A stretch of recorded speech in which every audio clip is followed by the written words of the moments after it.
प्रिय छात्रों, नमस्कार। पिछले वीडियो में हमने राजस्थान विधानसभा पार्ट फर्स्ट पढ़ा था।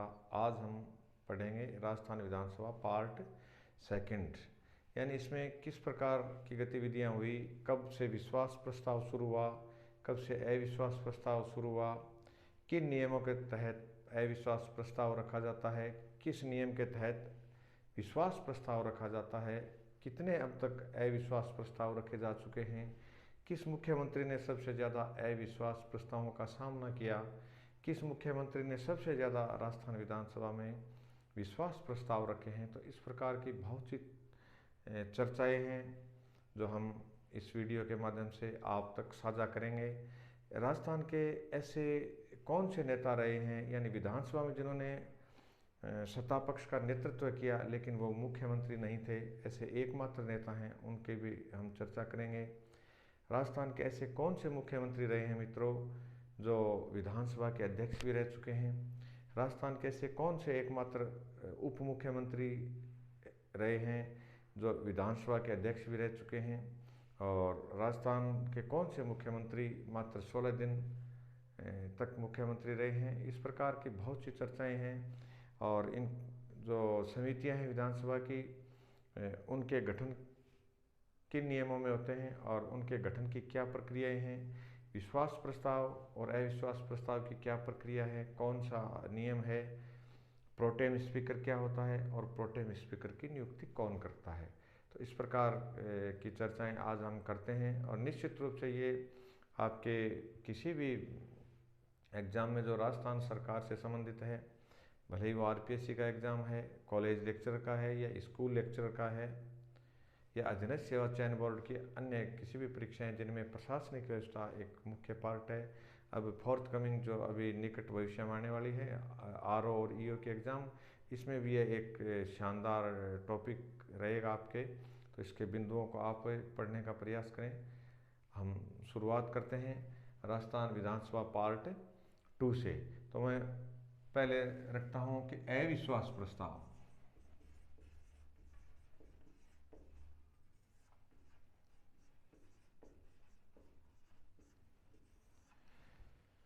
मित्रों, अविश्वास प्रस्ताव किस नियम में के तहत रखा जाता है और कितनी बार अब तक रखा जा चुका है, किस मुख्यमंत्री ने अब तक इसका सामना किया है। तो राजस्थान विधानसभा के जो शुरुआती नियम हैं उनमें इसका प्रावधान है नियम 132 में।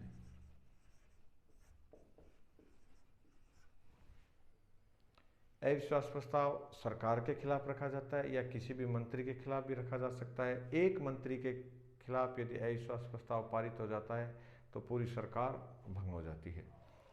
सबसे ज़्यादा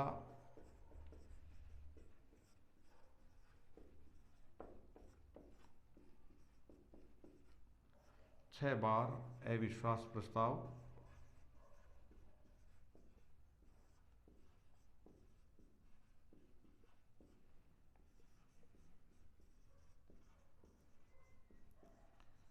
मोहनलाल जी सुखाड़िया की सरकार के खिलाफ रखे गए। बहुत इजी है ये याद रखने में कि राजस्थान में सबसे ज़्यादा मुख्यमंत्री का कार्यकाल भी मोहनलाल जी सुखाड़िया के नाम है। तो जिन्होंने लंबा कार्यकाल किया उनके खिलाफ ज़्यादा अविश्वास प्रस्ताव भी आए। फिर आगे बिंदु रखते हैं हम, कुल कितने अविश्वास प्रस्ताव हुए। तो अभी तक 13 अविश्वास प्रस्ताव हुए हैं।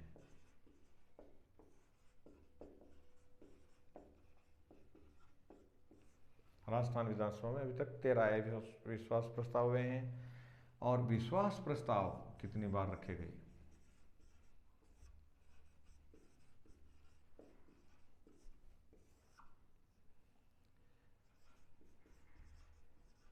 नियम 132 कह में। तो बहुत शानदार तरीके से आपको याद रहेगा कि नियम 132 में अविश्वास आए और नियम 132 कह में विश्वास प्रस्ताव रखा जाता है। लेकिन ये शुरुआत के जो नियम बने थे राजस्थान विधानसभा के, उनमें विश्वास प्रस्ताव का कहीं जिक्र नहीं है, यानी इनका प्रावधान भी नहीं था। 1990 में विधानसभा के नियमों में कुछ संशोधन करके विधानसभा के जो कार्य संचालन प्रक्रिया के जो नियम हैं उनमें संशोधन किया गया, और 132 कै इसमें जोड़ करके और विश्वास प्रस्ताव का प्रावधान किया गया।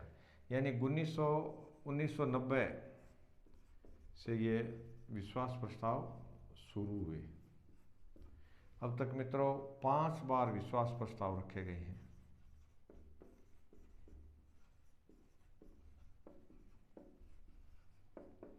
कितनी बार? 5 बार। बहुत इजी है कि किस मुख्यमंत्री ने सबसे ज़्यादा विश्वास प्रस्ताव रखे, किस मुख्यमंत्री ने सबसे पहला विश्वास प्रस्ताव रखा। अविश्वास में तो हम बिल्कुल क्लियर याद रख सकते हैं कि अविश्वास प्रस्ताव सत्ता पक्ष के खिलाफ रखा जाता है तो निश्चित रूप से विपक्ष का कोई सदस्य अविश्वास प्रस्ताव लेकर के आता है, और विश्वास प्रस्ताव जो है वो सत्ता पक्ष का व्यक्ति रखता है, मुख्यमंत्री की तरफ से विधानसभा में रखा जाता है उनमें विश्वास व्यक्त करने के लिए। तो सबसे पहला प्रथम विश्वास प्रस्ताव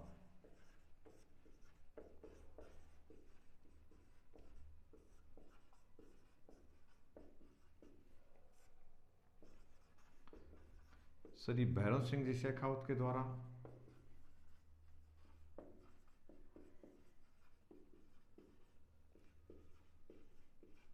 1990 में, जब शुरुआत में इनकी सरकार बनी थी 1990 में, जब जनता दल और भाजपा के सहयोग से बनी थी।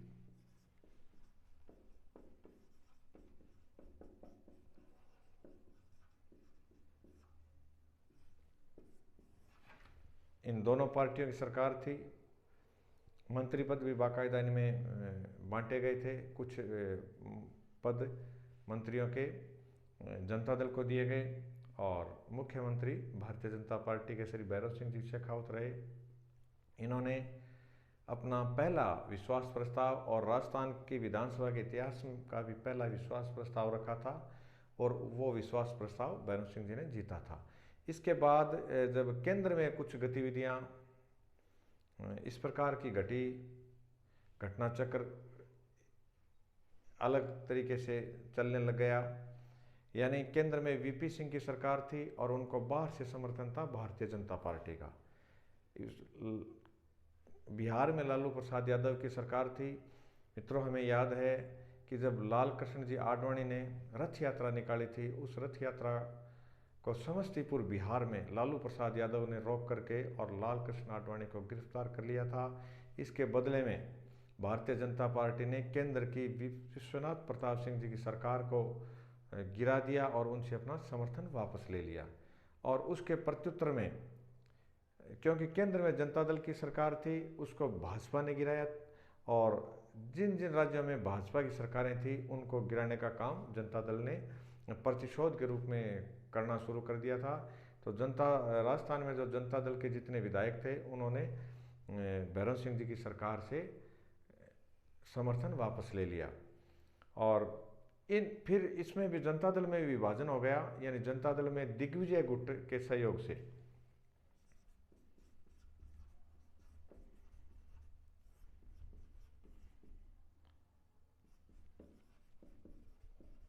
दिग्विजय गुट, इसमें 26 जनता दल के जो टूट करके विधायक अलग हुए थे, जिनमें वर्तमान जो विधानसभा में प्रतिपक्ष के उपनेता हैं श्री राजेंद्र सिंह जी राठौड़, श्री भंवरलाल जी शर्मा, उनियारा टोंक के विधायक दिग्विजय सिंह जी जो बाद में राजस्थान के गृह मंत्री भी बने, इन कई विधायकों ने जनता दल के उस निर्णय से खिन्न होकर के और जनता दल का दल बदल कानूनों के तहत विभाजन कर दिया राजस्थान में और एक अलग गुट बनाया था, उसका नाम था जनता दल दिग्विजय।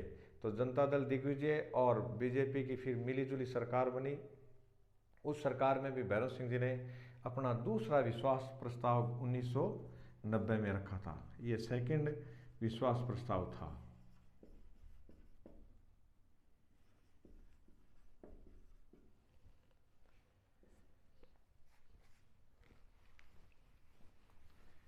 फिर राजस्थान का तीसरा विश्वास प्रस्ताव जो है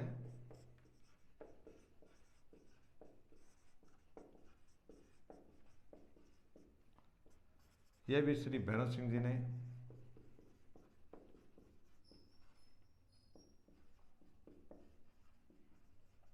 रखा था।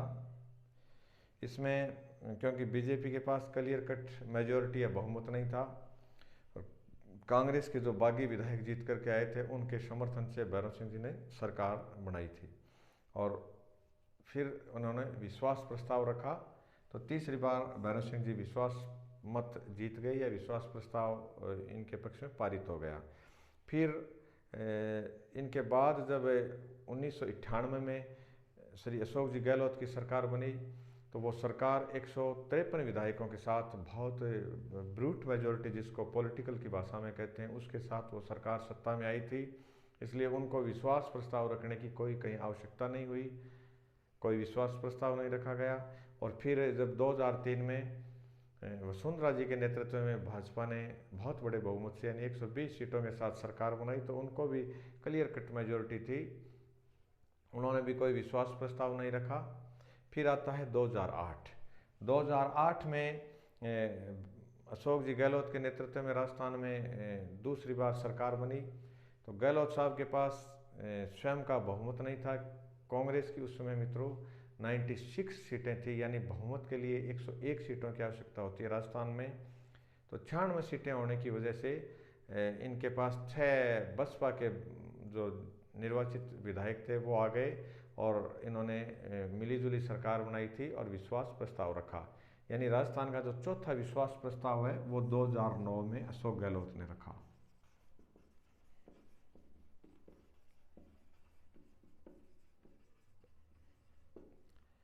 फिर जो पांचवा विश्वास प्रस्ताव है, ये मित्रों अभी हमने देखा था 2-3 साल पहले कोरोना संकट के समय, जब सचिन जी पायलट के नेतृत्व में कुछ विधायकों ने बगावत का मानस किया था।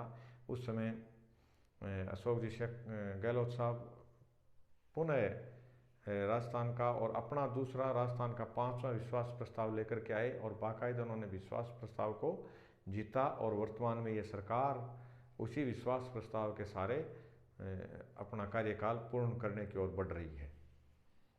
2020 में 5वां है।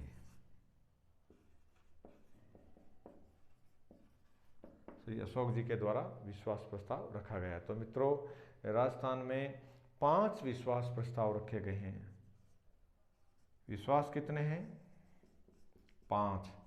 और अविश्वास प्रस्ताव कितने हैं? 13 बार अविश्वास प्रस्ताव रखे गए। एक इसमें जो इम्पोर्टेंट बात रह गई वो ये है कि अविश्वास प्रस्ताव में वो रखने के लिए उसमें कितने विधायक प्रस्ताव के पक्ष में होने चाहिए। तो उसमें नियम है, नियम 132 में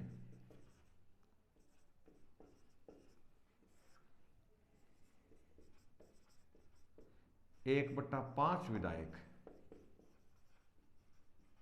यानी 40 विधायक एकमत होकर के सरकार के खिलाफ अविश्वास प्रस्ताव रख सकते हैं। और अविश्वास प्रस्ताव को पारित करने के लिए 101 सदस्यों की आवश्यकता होती है, यानी जिसके पक्ष में 50 से 1 अधिक आ जाएगा वो प्रस्ताव पारित मान लिया जाएगा।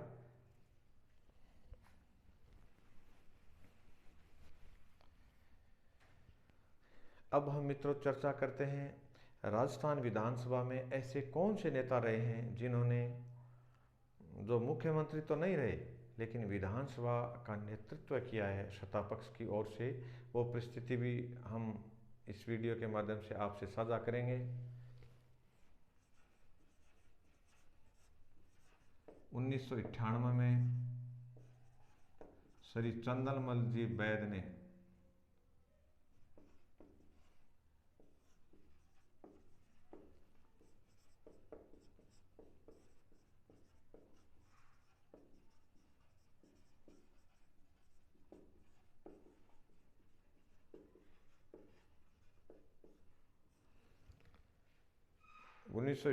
में श्री चंद्रमल जी वैद्य ने कांग्रेस विधायक दल का नेतृत्व किया था। और नेतृत्व क्यों किया इस पर भी हम चर्चा करेंगे। जब 1998 में बहुत बड़े बहुमत के साथ कांग्रेस की सरकार बनी, उस समय अशोक जी गहलोत को मुख्यमंत्री नियुक्त किया गया। अशोक जी गहलोत उस समय जोधपुर से लोकसभा के सदस्य थे और राजस्थान विधानसभा के वो सदस्य नहीं थे। इस वजह से, क्योंकि विधानसभा में नेता वही हो सकता है जो विधानसभा का सदस्य हो, यानी विधानसभा ने अपना नेता चुन लिया, बहुमत दल ने इनको अपना नेता तो चुन लिया, लेकिन ये विधायक नहीं होने की वजह से विधानसभा में कांग्रेस का नेतृत्व नहीं कर पाए। मुख्यमंत्री जरूर बन गए और जब तक अशोक जी गहलोत सरदारपुरा उपचुनाव से विधानसभा में प्रवेश नहीं कर पाए, तब तक 6 महीने के लिए श्री चंद्रमल जी बैद साहब ने कांग्रेस विधायक दल का या बहुमत दल का नेतृत्व किया। मित्रों, राजस्थान विधानसभा की यह एकमात्र घटना है, ऐसा कोई मुख्यमंत्री राजस्थान में अब तक नहीं रहा जो बिना विधायक मुख्यमंत्री रहा हो। जब हम पहले विधानसभा चुनाव की बात करते हैं, जैसे जयनारायण जी व्यास मुख्यमंत्री थे, उनके नेतृत्व में चुनाव लड़ा गया, लेकिन जब वो दोनों स्थानों से चुनाव हार गए तो राजस्थान के विधायकों ने उनको अपना नेता नहीं चुना। उनके स्थान पर जो हम जीके में प्रश्न पढ़ते हैं कि राजस्थान विधानसभा में प्रथम निर्वाचित मुख्यमंत्री कौन थे, तो वो टीकाराम जी पालीवाल थे। उन परिस्थितियों में टीकाराम जी पालीवाल बने जब वो व्यास साहब दोनों जगह से चुनाव हार गए। तो ऐसा एक ही मौका आया है कि जब मुख्यमंत्री कोई और रहा और विधानसभा में 6 माह के लिए नेता सत्ता पक्ष का कोई और रहा। अब हम आगे चर्चा करते हैं विधानसभा के प्रश्नों की। तो विधानसभा में कितने प्रकार के प्रश्न आते हैं मित्रों? एक तो होता है तारांकित प्रश्न, यानी इनके ऊपर स्टार लगा हुआ होता है, तारा अंकित होता है और इन प्रश्नों का जवाब मौखिक दिया जाता है। क्लियर? इसके बाद एक आता है अतारांकित प्रश्न।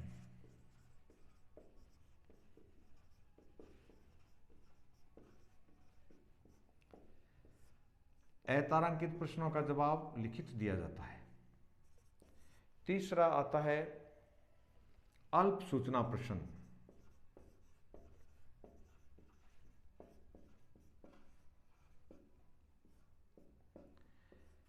हमें यूँ लगता है कि ये एक छोटे से समय में इनका जवाब देना होता है, लेकिन मित्रों इनके लिए अवधि पूछी जा सकती है कि अल्प सूचना प्रश्न की अवधि कितनी है।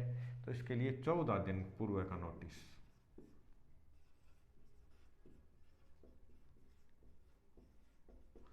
यानी 14 दिन पूर्व नोटिस देकर के अल्प सूचना प्रश्न पूछे जा सकते हैं। इसके अलावा अनुपूरक प्रश्न भी पूछे जा सकते हैं। जो तारांकित प्रश्न होता है उसमें कभी भी अनुपूरक प्रश्न नहीं आते, और अन्य प्रश्नों में अनुपूरक यानी प्रश्न के संबंधित अन्य प्रश्न भी पूछे जा सकते हैं।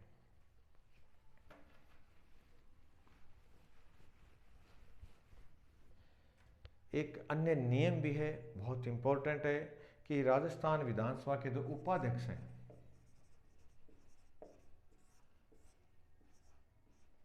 वो यदि किसी समिति के सदस्य हैं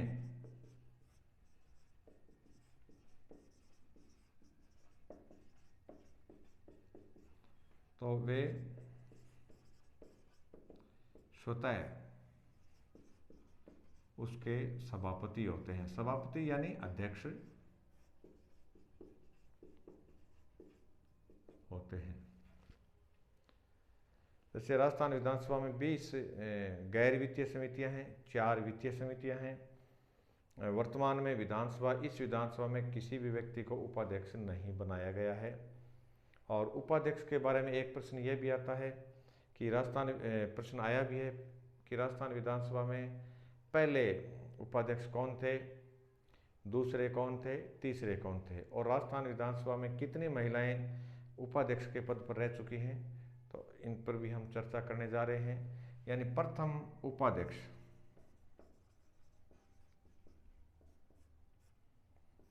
ये थे लाल सिंह,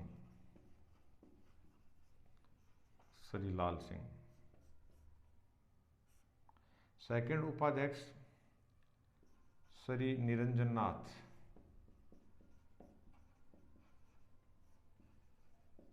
आचार्य। और थर्ड विधानसभा अध्यक्ष थे श्री नारायण सिंह मसूदा, नारायण सिंह जी मसूदा। मसूदा अजमेर में है, वहाँ से ये निर्वाचित विधायक थे। तो इसको हम याद कैसे रखेंगे? याद करने का एक सूत्र बना लो मित्रों, ला नीनो, ला नीना, यानी ला से लाल सिंह, नी से निरंजननाथ आचार्य और ना से नारायण सिंह मसूदा। ये तीन राजस्थान विधानसभा के क्रमानुसार पहले, दूसरे और तीसरे अध्यक्ष हैं। एकमात्र महिला उपाध्यक्ष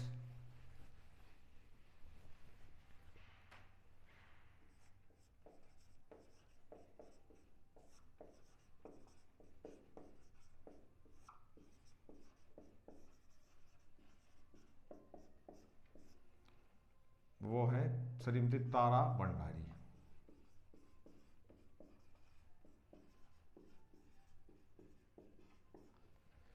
ताराजी भंडारी जोधपुर से भारतीय जनता पार्टी की लंबे समय से विधायक रहती आई हैं और आप वसुंधरा जी के समय राजस्थान विधानसभा के अध्यक्ष रह चुकी हैं।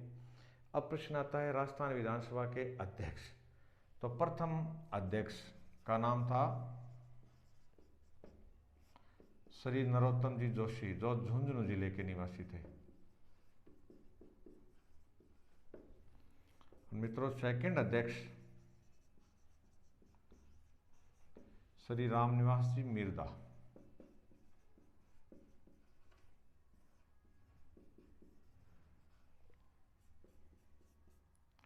तीसरे अध्यक्ष भी श्री रामनिवास जी मिर्दा, यानी डू लिखा है मैंने। सबसे ज़्यादा राजस्थान में विधानसभा अध्यक्ष रहने का रिकॉर्ड श्री रामनिवास जी मिर्दा के नाम है।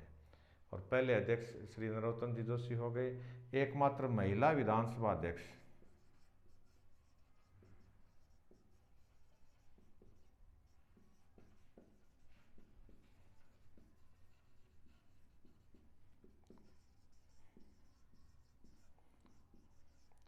श्रीमती सुमित्रा सिंह जी। ये उस समय झुंझुनू से विधायक चुनी गई थी और राजस्थान में लंबे समय तक मंत्री भी रह चुकी हैं। कांग्रेस सरकारों में भी रही और विपक्ष की जो सरकारें थी, लोक दल से समर्थित सरकार थी, उनमें भी आप मंत्री रह चुकी हैं। राजस्थान की बहुत ही वरिष्ठ नेता हैं आप।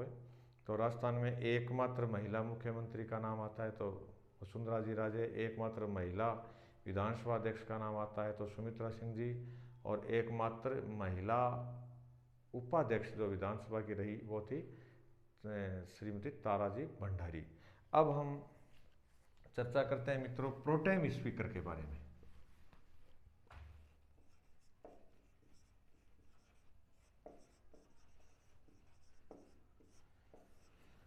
प्रोटेम स्पीकर या अस्थायी अध्यक्ष।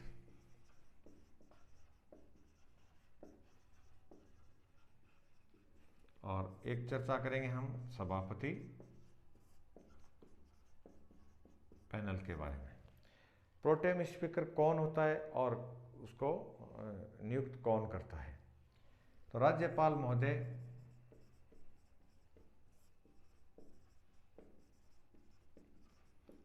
नियम 195 के तहत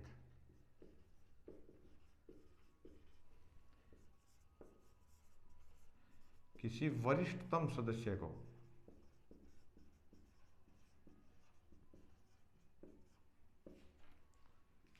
प्रोटेम स्पीकर बनाते हैं।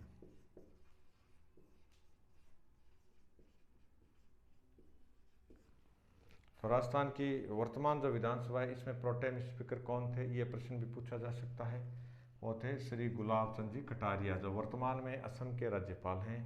एक ये प्रश्न भी बहुत शानदार है कि राजस्थान के कौन कौन मुख्यमंत्री किस किस राज्य में या वो राज्यपाल रहे, तो वो असम की नाम आता है। असम में जगन्नाथ जी पहाड़िया भी राज्यपाल रह चुके हैं। असम के राज्यपाल हरदेव जी जोशी भी रह चुके हैं और श्री शिवचरण जी माथुर भी असम के राज्यपाल रह चुके हैं। तो नियम 95 के तहत प्रोटेम स्पीकर की नियुक्ति की जाती है और प्रोटेम स्पीकर का एकमात्र कार्य होता है कि नवनिर्वाचित विधायकों को शपथ दिलाना।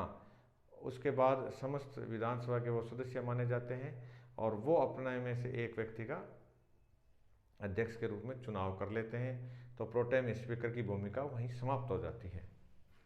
ये नाम आता है श्री गुलाब चंद जी कटारिया। अब एक आता है सभापति पैनल। सभापति पैनल में 5 सदस्य होते हैं मित्रों। कितने होते हैं?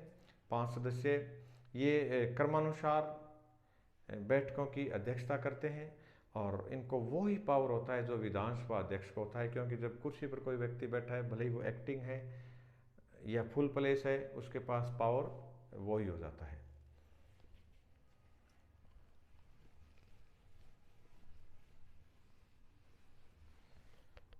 अब हम चर्चा करते हैं अभिभाषण।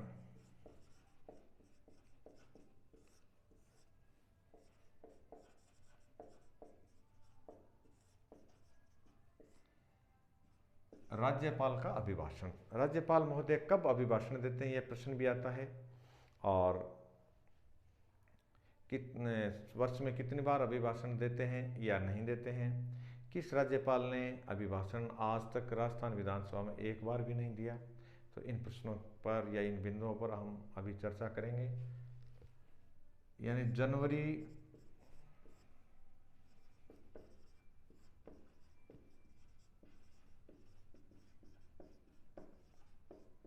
जनवरी माह के प्रथम सत्र में राज्यपाल अभिभाषण देते हैं। सरकार गठन के प्रथम सत्र में भी राज्यपाल अभिभाषण देते हैं। तो मित्रों लगभग 5 बार राज्यपाल महोदय विधानसभा में अभिभाषण देते हैं। अभिभाषण वो ही होता है। एक प्रश्न ये भी आता है कि राज्यपाल के अभिभाषण को तैयार कौन करता है।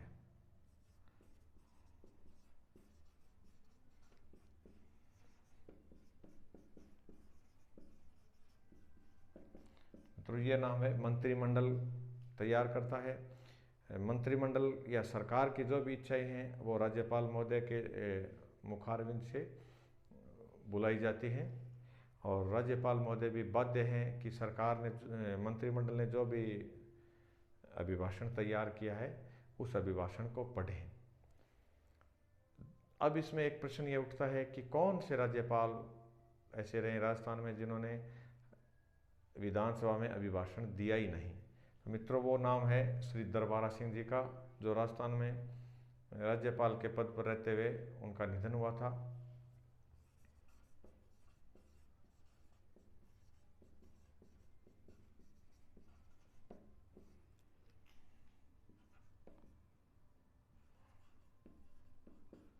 अभिभाषण नहीं दिया।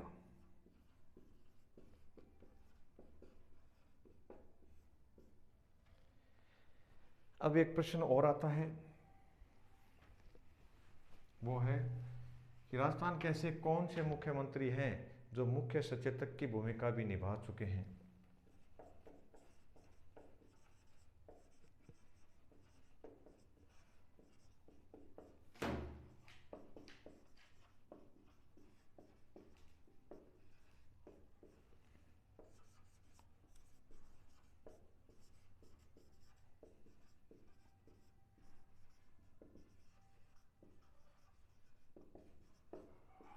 ऐसे मुख्यमंत्री जो विधानसभा में मुख्य सचेतक यानी चीफ व्हिप की भूमिका निभा चुके हैं वो हैं श्री हरिदेव जी जोशी। मित्रों हरदेव जी जोशी के नाम एक और भी रिकॉर्ड है, वो ये है कि राजस्थान में सबसे ज्यादा विधायक रहने का रिकॉर्ड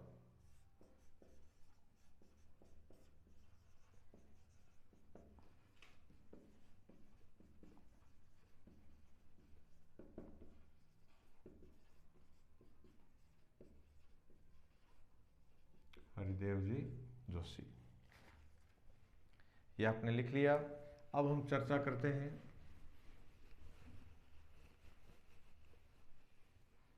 कि राजस्थान विधानसभा के प्रथम मुख्य सचेतक कौन थे और सचेतक की क्या भूमिका होती है, यानी वो क्या कार्य करता है। तो सचेतक का मुख्य कार्य ये होता है कि वो सत्तापक्ष का को जगाने का, सत्तापक्ष को सचेत करने का कार्य लगातार विधानसभा में करता है।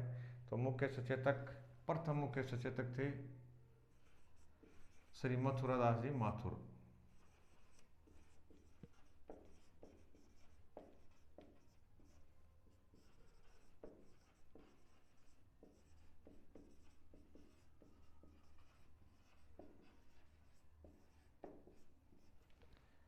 अब हम चर्चा करते हैं राजस्थान के ऐसे कौन से मुख्यमंत्री रहे हैं जो विधानसभा के अध्यक्ष भी रह चुके हैं। इसमें हम चर्चा करेंगे विधानसभा अध्यक्ष और मुख्यमंत्री, इन दोनों पदों पर रहने वाले व्यक्ति थे श्री हीरालाल जी देवपुरा।